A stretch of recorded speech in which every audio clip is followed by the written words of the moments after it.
Well, Rod has been doing some reading about history involving the Vanport flood.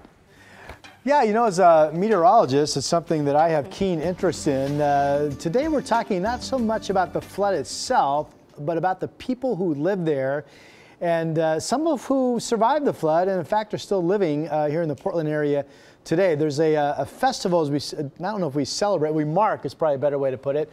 We mark the 70th anniversary of the Vanport flood this coming weekend. Joining us is Damaris Webb, who is co-director of the Vanport Mosaic Festival. And then this young man right beside me, Arinze McGee, actually met one of the survivors and did a project of learning about the history, and we're going to talk about that in a second. But first, Damaris, let's talk about what's going on this weekend. Part of it is at the Expo Center, is that right, in Delta Park? Yes. Well, this week we have 6 days of memory activism efforts that the public can be a part of. We have theater, we have screenings, we have exhibits, and we have tours, and most importantly, we have community conversation, because our intention with this festival is to honor those whose lived history we are trying to represent with these public offerings.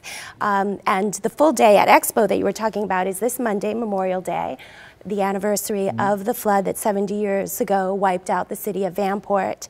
And we have a full day of events there, which include bike, walking and bus tours, an exhibit, oral history screening, a community fair, and a forum about emergency preparedness and community resilience. Correct me if I'm wrong, at the time, Vanport was the second largest city It was in the Oregon. second largest city in the state of Oregon and the largest federal housing project in the United States. That was built, for people that don't know, it was built in wartime. Yes. And most of the people lived there worked on the shipyards. They worked in the, yes, they worked in the Kaiser shipyards. So I'm curious, the touring, what will we be touring? We'll be touring the physical space that was the former city of Vanport. Okay. And there's not much left there anymore, right. So we have markers that designate where certain places in civic life were. There's a high water mark pole that shows you exactly how high the hot water is. It's pretty amazing. And again, the flood caused, when it wasn't a levee, but a railroad trestle. When that gave away, you're looking at some video now, the Columbia River spilled into what we now call Delta Park. And I was looking at the weather, interestingly. I'm assuming it was mostly a snow melt episode. Interesting that today the Columbia River itself is setting their flood stage, but we have the levee systems and the dam systems. Arinze McGee, you had the honor of meeting a gentleman that's a survivor, is that right? Yes, Mr. Kelly. So tell us about your project. What, just learning history, you interviewed Mr. Kelly? Yeah, he's a very nice guy. So I talked to him about how it was to survive such a big flood, cause I think it's one of the most underrated floods. People usually talk about, you know, Harvey, Katrina, stuff like that. Floods, yeah. Yeah, the hurricanes. But I feel like it's very, very important to look at these floods, because these were, I wouldn't call them like great, but these were like one of the big floods in American history that are like underground.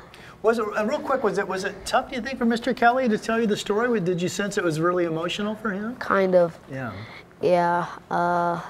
At some points in the interview, he kept on getting like a little bit choked up, but he still tried to, like, I feel like he's tried to give me his best summary of his experience, because he was my age when this happened. Well, thank you for being here for that. And then, Damaris, where can we go to find out more information to attend the festivities this weekend? Sure. The website is vanportmosaic.org. Okay. Well, thank you both for being here. Thanks for having us. 70 years ago, this coming Memorial Day, the flood of Vanport.